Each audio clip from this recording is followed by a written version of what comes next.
Seja bem-vindo ao nosso segundo episódio do podcast Riqueza Pode. Aqui pode tudo. Pode expandir sua consciência, pode desenvolver sua vida emocional e pode acessar o fluxo da prosperidade. Só tem gente boa aqui.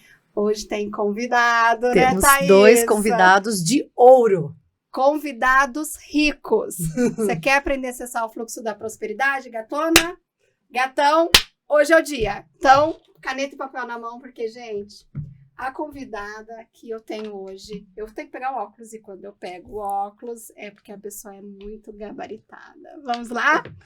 Juliane Lattanzi é conhecida como a cientista da riqueza, com uma experiência e expertise incomparável de uma cientista, psicogenealogia, genética comportamental e neurociência. Gente, eu nem sei se eu falei tudo isso certo, mas é muita coisa linda, bonita e maravilhosa. Ju vai além da teoria. Ela mostra como liberar o caminho para o crescimento financeiro e transformar a sua relação com o dinheiro. Já gostei, porque eu amo esse assunto. Se você está pronto para essa jornada, que vai mexer não só com a sua mente, mas que vai mexer também no seu DNA. Olha só, gente. Ju é guia, é a guia hoje que vai ativar os seus genes da riqueza e te fazer enxergar o sucesso como nunca antes. Gente, cientista, para a gente dar uma olhada na nossa genética, no nosso DNA, e tudo isso tem a ver com riqueza.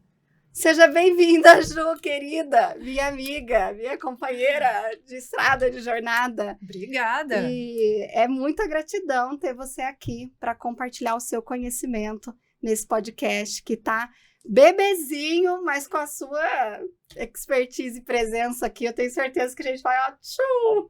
Com certeza, não esqueça que toda semente, todo gene, carrega dentro dele a semente do crescimento e da abundância.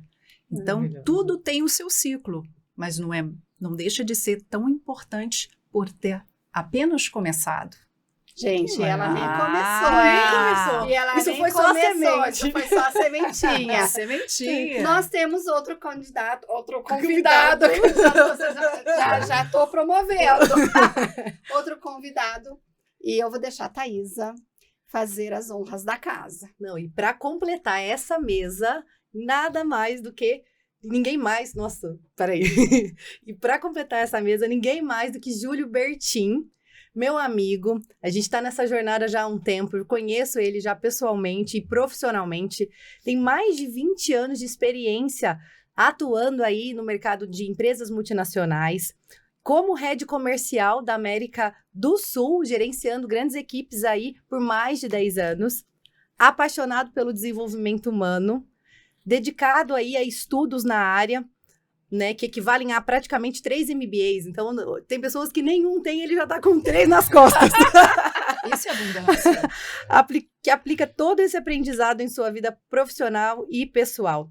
E hoje ele ajuda empresas e pessoas, os profissionais, para atingir esse fluxo dessa abundância, dessa prosperidade, né, para ter mais resultados com a inteligência relacional desenvolvida a partir de toda essa vivência que ele teve nesse mundo corporativo. Então, seja muito bem-vindo, Júlio. Muito obrigado. Prazer é ter uma honra, um prazer estar com vocês aqui, poder compartilhar um pouquinho e principalmente aprender, né? E acessar essa semente. Eu quero acessar essa semente junto contigo, Ju. Tamo Que junto. legal. Gente, vocês já viram, né, que a gente precisou ler aqui a apresentação, porque eu quero dizer uma coisa muito importante. Vale muito a pena ser CDF. Vale muito a pena a gente acessar o conhecimento, porque, gente, não dá para ficar rico, nem acessar a riqueza sem a gente aprender, né? Então, vamos lá, vamos começar a fazer essa batina? Vamos Quem lá. começa primeiro? Ó, eu fiquei curiosa, né, que nessa trajetória que eu comentei, né? Eu conheço o Júlio, mas esse termo, o que é esse contexto comportamento relacional? Explica pra gente e pro pessoal que tá em casa para entender o que é esse trabalho. Pô, muito bom. Sabe que essa é a pergunta que as pessoas mais me fazem e que eu mais gosto de explicar. Vamos lá. O que é inteligência relacional? eu defini esse termo a partir de um estudo, né?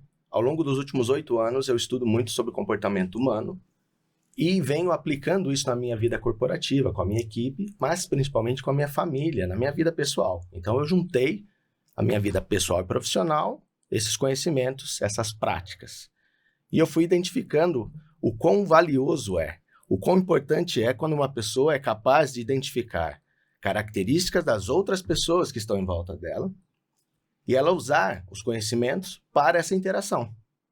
Então, inteligência relacional, no fim das contas, é você usar autoconhecimento, usar outras ferramentas para você ter capacidade de se conectar, muito mais do que a empatia do que muitas pessoas falam. Também é, né, um dos primeiros passos, mas é essa capacidade de você se conectar com as outras pessoas de uma forma intencional, mas escapando daquilo que muitas vezes as pessoas fazem, que é fazer tudo do nosso jeito, do nosso ponto de vista. Inteligência relacional, para mim, é você ser capaz de identificar e usar as características da outra pessoa para que a gente possa se aproximar nessa relação. Isso é inteligência relacional. E aí tem aquela questão, né? Quanto mais eu me conheço, né, mais eu consigo compreender o outro, né? Perfeito, é porque o primeiro passo, quando né? a gente não tem essa habilidade, né, nem essa vontade de se autoconhecer, dentro desse sistema relacional, me corrija se eu estiver errada, a gente olha os defeitos das outras pessoas, né? A gente olha a conduta dela, a gente julga,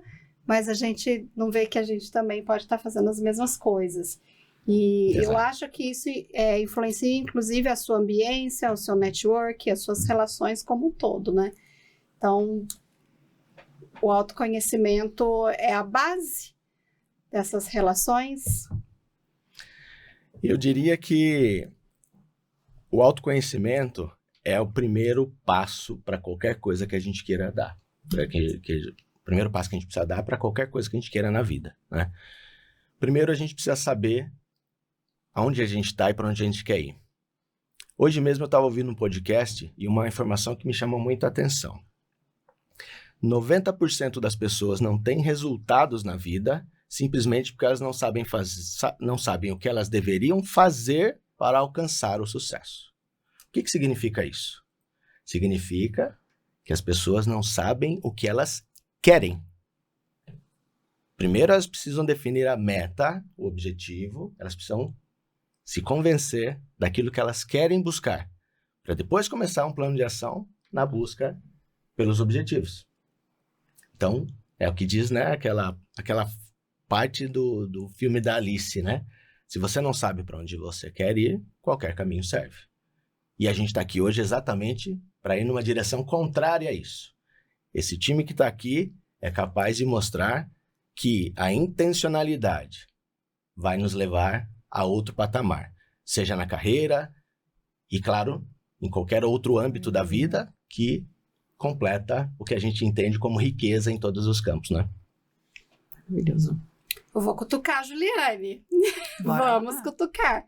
Ju, diz que a gente está falando que envolve autoconhecimento, a gente acessar, né, o fluxo da riqueza, quebrar padrões, ser um agente, né, capaz de se relacionar melhor com as pessoas. Como que você traz isso dentro da sua área do conhecimento, né, que é a epigenética, a neurociência? Como que você vê essa questão do autoconhecimento, das relações e do dinheiro e de tudo isso convergindo para a prosperidade? Como que você olha como uma cientista para isso? Entendendo que está tudo conectado. Nós não somos pessoas, vamos dizer assim, estigmatizadas, que é uma coisa definida, né, formatada. Nós somos a soma de várias partes. Então, o autoconhecimento é uma parte primordial para quem quer crescer, para quem quer prosperar, para quem quer se relacionar melhor.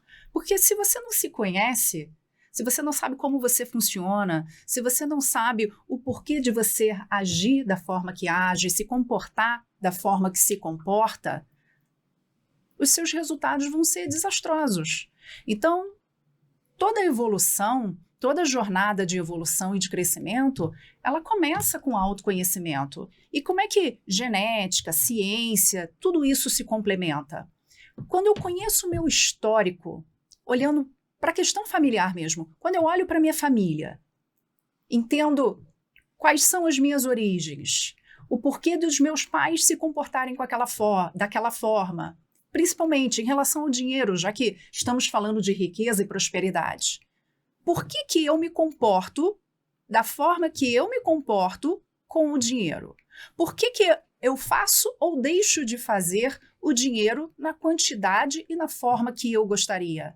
Tudo isso está atrelado a um histórico familiar, a padrões genéticos que eu herdo. Sim, porque a gente herda além da característica física. Herdamos, sim, tom da pele, formato dos olhos, mas herdamos comportamentos, traumas e também relações. O dinheiro está muito ligado a experiências que os nossos antepassados tiveram, a forma que os nossos pais lidavam com o dinheiro e tudo aquilo que nós aprendemos em casa e também com os nossos parceiros, nossos cônjuges. Então, não tem como dissociar. Está tudo conectado. Autoconhecimento começa como uma ferramenta para você entender como você funciona e as suas relações. Muito bom, eu gostei disso, hein? Eu gostei. Não, então quer dizer o seguinte, se a gente já vem, de certa forma, com esses padrões, eu estou entendendo que a gente recebe uma programação. E aí, como é que a gente desprograma esse software que veio dentro de nós? Porque assim, né, eu tava, outra hora eu tava comentando com a Fran, eu falei, a minha família é uma família que vem de um ciclo de escassez muito grande. E isso também me gerou bastante curiosidade quando você trouxe esse termo de epigenética, porque eu entendo um pouco nessa área da linha da constelação, que a gente tem esses contatos com ancestrais, mas como é que a gente pode acessar num nível talvez mais profundo aí, com esse conhecimento que você tem, de desprogramar esse software todo e arrumar essa bagunça para fazer com que a gente abra esse fluxo do dinheiro e da prosperidade para invadir as nossas vidas aí? Ó, muito interessante você citar essa analogia com o software. Porque é exatamente assim, é como se nós fôssemos um computador, o mais moderno possível. Só que nós viemos de fábrica com um software desatualizado. Então, seu software é de quanto? De 1980? Tá entregando, 90? 70? Os 80. Fala não, hein, Mas, Ju, deixa eu te falar uma coisa. Sabia que se a gente pegar um telefone hoje, às vezes ele tá 3, 4 meses na loja, e a hora que a gente liga, o próprio telefone novinho também vai estar com o software desatualizado, que a gente precisa, né, aproveitar e renovar. Olha que interessante que você citou, Júlio. Se meses você já nota uma defasagem na programação, imagina décadas. 7 gerações. Séculos, milênios. Porque todas essas experiências, elas estão armazenadas e elas são transmitidas para a gente geneticamente, tanto na forma de inconsciente coletivo familiar, quanto na forma mesmo de DNA. Então, são anos e anos vivendo escassez, vivendo os traumas financeiros, disputas por heranças, pessoas, né, que brigaram, que inclusive se mataram por dinheiro. Verdade. Por que você acha que a gente tem tanta crença limitante? Porque as experiências, essas experiências vividas, elas causam cicatrizes, literalmente. Marcas epigenéticas são isso, espécie de cicatrizes que ficam no DNA e isso vai sendo repassado para as próximas gerações. Quanto mais impactante é essa experiência, é essa memória, maior a probabilidade da gente ativar essas memórias e essas crenças ao longo da nossa vida, do nosso comportamento. Por isso que lidar com o financeiro, com quebra de crença limitante, né, com a relação com o dinheiro é algo tão desafiador para a maioria das pessoas, porque entra o seu histórico familiar, a tua ambiência, o exemplo que seus pais te deram e toda essa carga transgeracional. Então é muita influência. Só lembrando o seguinte, a gente fala muito como se a gente também só herdasse coisas de escassez, mas lembrando que todos nós carregamos em nós o DNA da riqueza. E é por isso que eu falo que tem como ativar os genes da riqueza. Porque não é que eu não esteja vivendo esse resultado agora que signifique que eu não carregue a riqueza e a prosperidade dentro de mim. Eu só preciso ativar, mudar comportamentos, padrões que eu carrego e reverter em ações no dia a dia. Posso fazer um comentário aqui? Claro. Na verdade, assim, eu vejo já há muito tempo, né? Você comentou toda essa trajetória de estudos e tal. Eu sempre percebi o quanto é importante a gente ter a consciência da nossa autorresponsabilidade, né? Ou seja, da responsabilidade para o nosso próprio processo.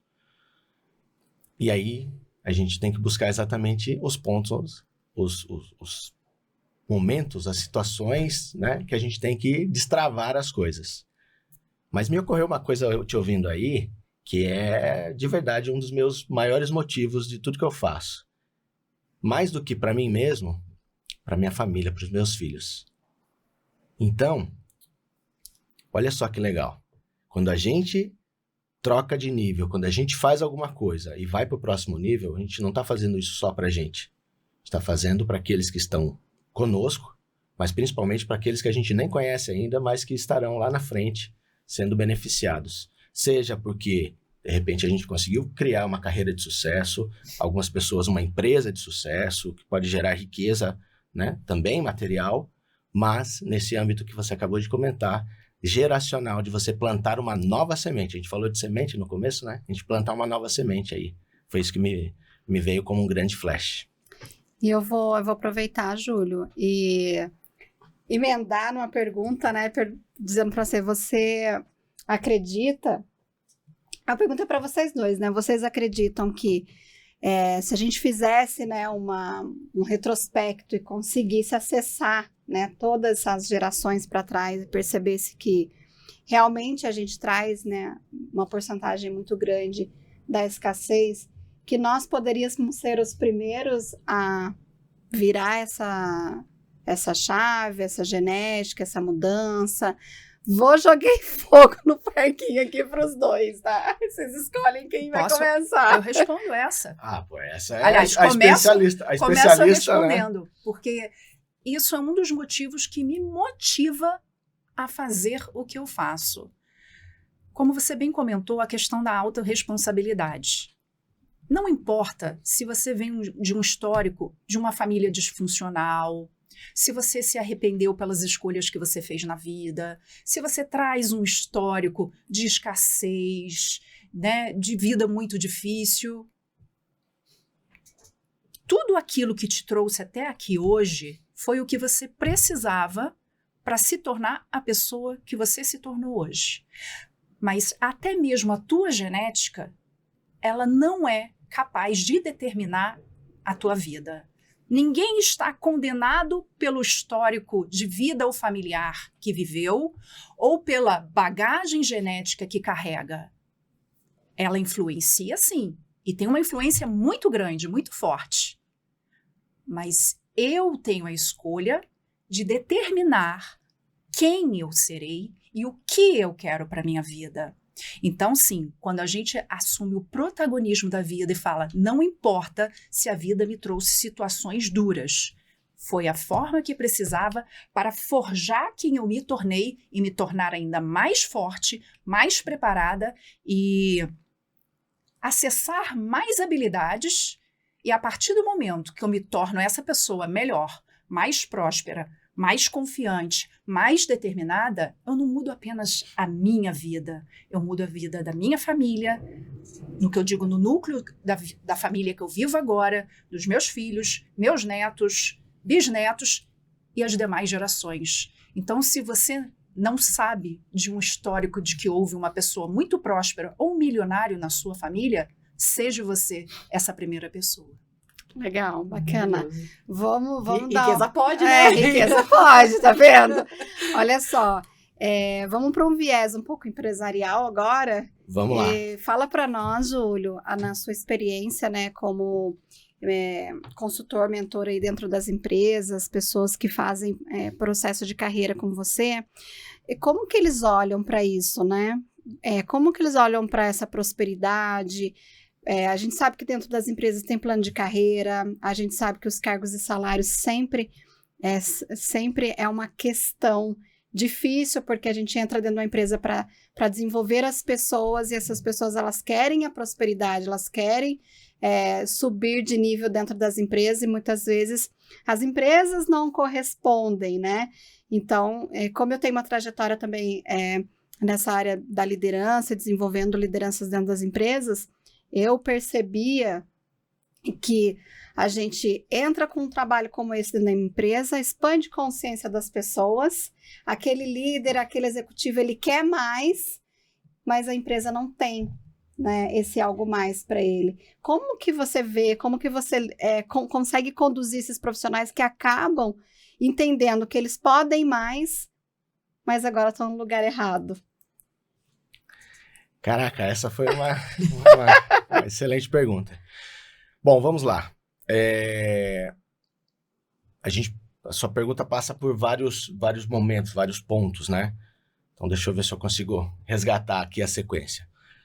Para mim, eu gosto muito da ideia da intencionalidade, da autorresponsabilidade, né? Vou repetir aqui mais uma vez. Então, assim, o primeiro estágio é verificar o que cada profissional é capaz de colaborar na mudança da cultura, de repente ser o agente da mudança dentro da empresa, para, de repente, ajudar a empresa a ir para um próximo nível e ali continuar fazendo sentido para essa pessoa ter esse próximo nível. Então, sempre há a possibilidade de um trabalho nesse aspecto, né? Eu gosto da ideia de que as pessoas precisam ter clareza do objetivo delas, né? E isso vai levar à motivação. Então, você precisa entender qual é o seu motivo. Se você não tem um motivo forte, né? Se você precisa todos os dias ser motivado, é porque você não tem um motivo próprio forte o bastante para aquilo que você faz. Isso é extremamente poderoso, né?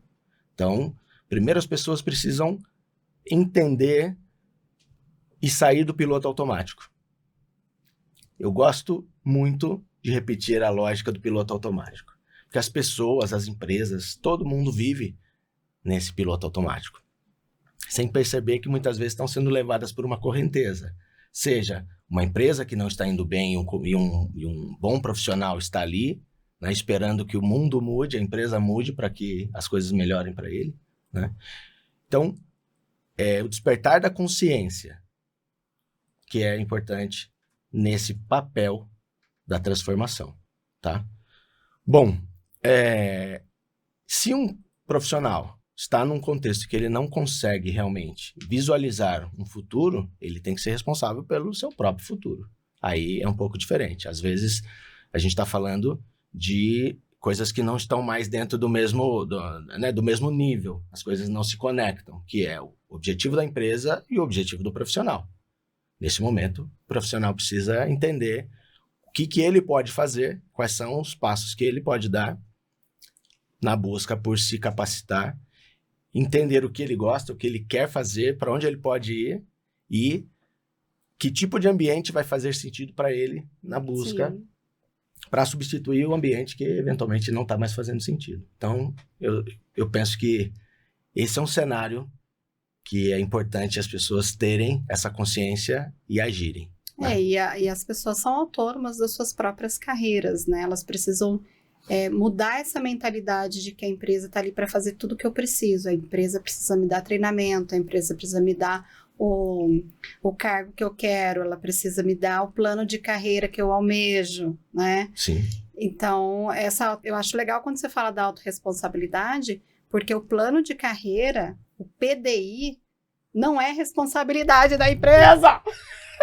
Eu falo assim que o PDI é sua responsabilidade. O plano de desenvolvimento individual é da pessoa, né, do profissional.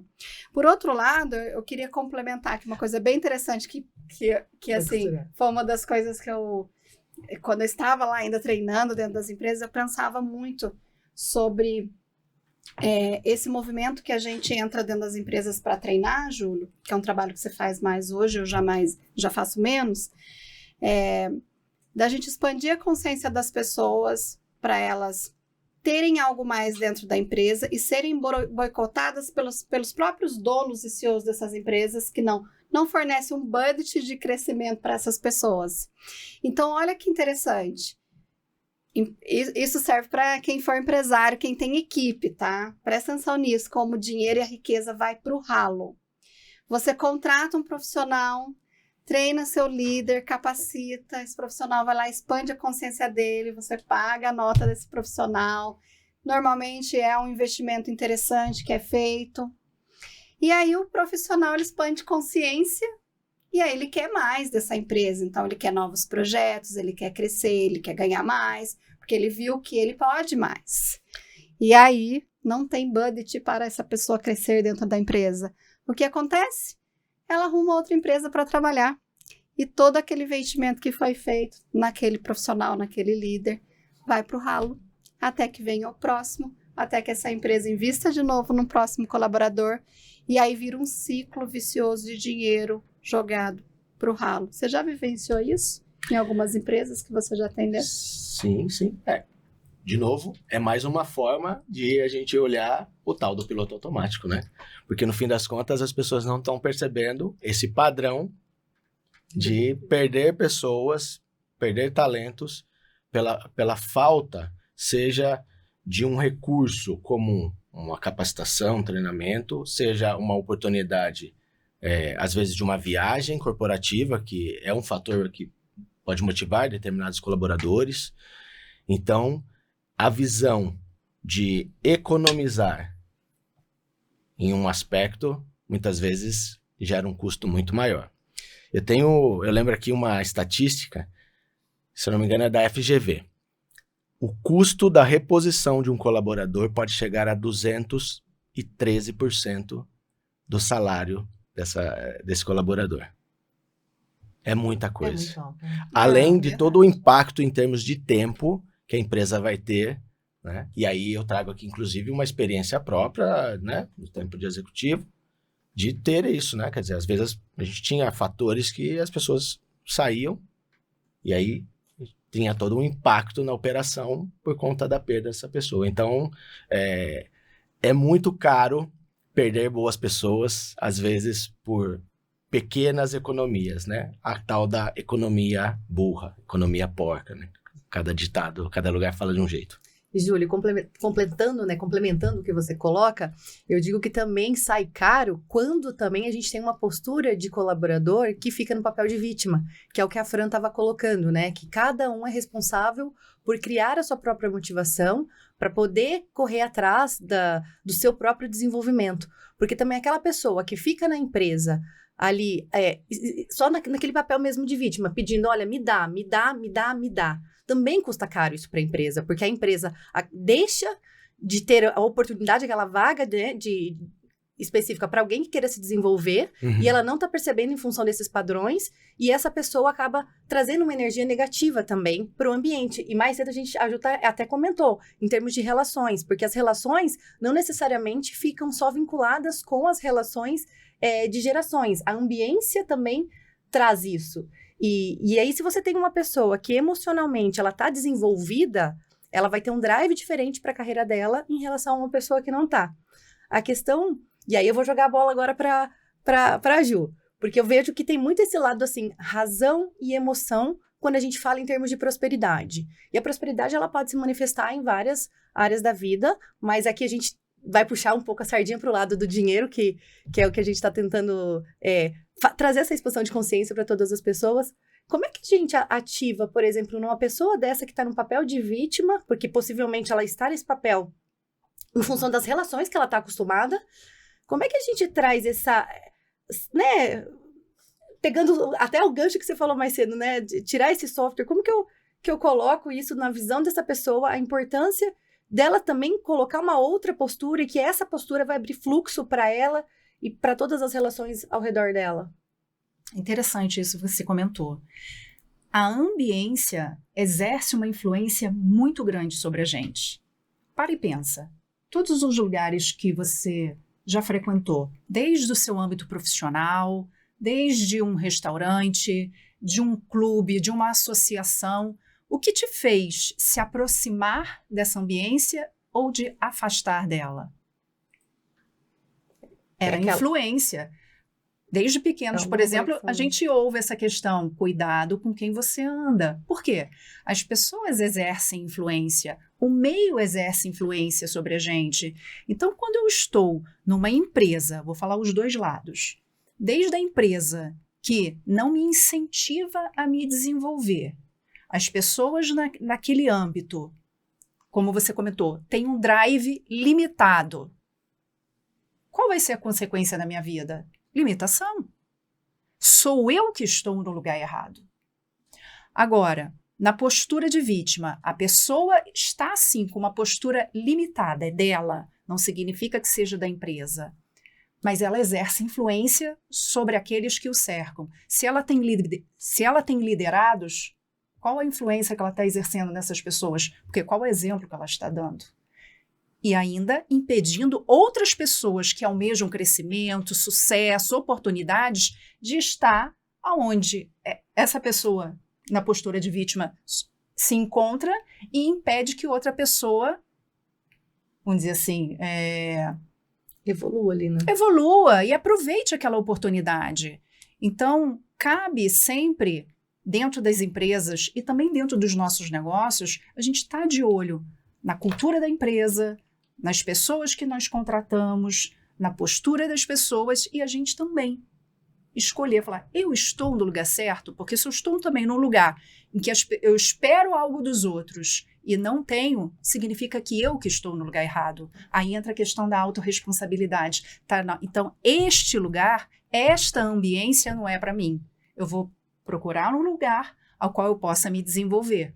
E assim eu vou desenvolver o meu drive mental. E faz muito sentido, porque você falando, veio aqui na minha memória algo que eu vivi. Porque eu também vim do mundo corporativo por longos anos e chegou num determinado ponto que o tomar o café passou a deixar de ser prazeroso para mim.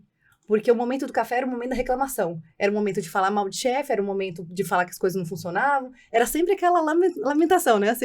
Não sei se vocês já vivenciaram essa experiência. E um belo de um dia eu parei e pensei, falei, gente, tem alguma coisa errada. Porque isso aqui não se encaixa. Uhum. E vai muito disso, né? Quando a gente acho que começa a tomar a consciência e você percebe que, de fato, e foi o que aconteceu comigo. Eu falei, esse lugar não me cabe mais. Tem alguma coisa que tá diferente e o ambiente realmente acaba ou nos projetando para o mais ou nos projetando para o menos. Eu quero trazer aí uma experiência também, vou somar aqui com a Thaisa, que a maior parte da minha carreira eu tive do outro lado, né? Então, você, Júlio, ficaram um tempo na CLT, Ju, não sei se passou por isso, mas eu fiquei um tempo muito curto. Então, aos 28 anos, eu pedi demissão da CLT e fui da consultoria empresarial. Então, o lado que eu olho é o lado da mentalidade do empresário, que também é culpado nisso. Porque ele não cria um budget para desenvolver as pessoas, mas ele quer o resultado, né? E aí, a gente fala, né, que o PDI é de responsabilidade do indivíduo. Então, ele tem que ter essa autoconsciência e essa autorresponsabilidade para entender quando ele não é mais o lugar dele, ele precisa evoluir. E as empresas também precisam entender que quando elas pagam para os colaboradores evoluírem, porque o que aconteceu comigo? Qual era a minha frustração quando eu chegava para treinar, para desenvolver RH estratégico? É dizer, nossa, foi só você chegar na minha empresa, desenvolver os meus colaboradores, que eles começaram a ir no RH pedir demissão. Então, para nós treinadores, isso é muito frustrante, porque você vai, desenvolve, trabalha as emoções, trabalha as questões comportamentais, fortalece o time cresce, mas ele quer um plano de carreira, ele quer mais, ele quer ter participação nos lucros, e a empresa nega. Nesse momento que você pagou para expandir a consciência do cidadão, ele vai embora. E aí, nós, treinadores, que somos os vilões, mas você me pagou para fazer isso e aí com as pessoas, né? Então, só para jogar uma pimentinha na responsabilidade do empresário. Mas também. aí agora eu te pergunto, será que essas pessoas que estão pedindo demissão da empresa ou do seu líder? Muitas vezes é do líder, né? Mas líderes treinados pedem demissão porque o líder quer o quê? Ele também quer expandir. Uhum. Ele quer participar das estratégias, ele quer projeto novo, ele quer aprender mais, ele quer ganhar mais. Então, eu sou treinado, expandem a minha consciência, mostram que eu sou uma pessoa de valor, que eu tenho mais competências do que eu imaginava que eu tinha, que eu posso mais nessa empresa, mas meu salário continua o mesmo. né? Então, isso começa a dar um conflito interno nas pessoas. Né? A empresa quer mais de mim, mas eu também quero mais dela. É a lei do equilíbrio, do dar e receber. Então, a gente fica com essa... Né? Eu gosto de falar disso porque eu tive do outro lado da CLT. Né? Que é tentar mudar a mentalidade dos empresários, deles terem a noção de que se eu estou desenvolvendo essa pessoa, em algum momento ela vai se despertar e ela vai querer mais da minha empresa. E eu preciso estar pronto para dar.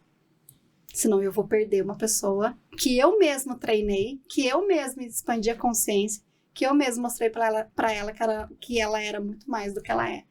Então eu vivi muito isso nessa área de desenvolvimento dos líderes e muitas vezes eu vi os líderes irem embora depois de ter feito um processo de coaching executivo.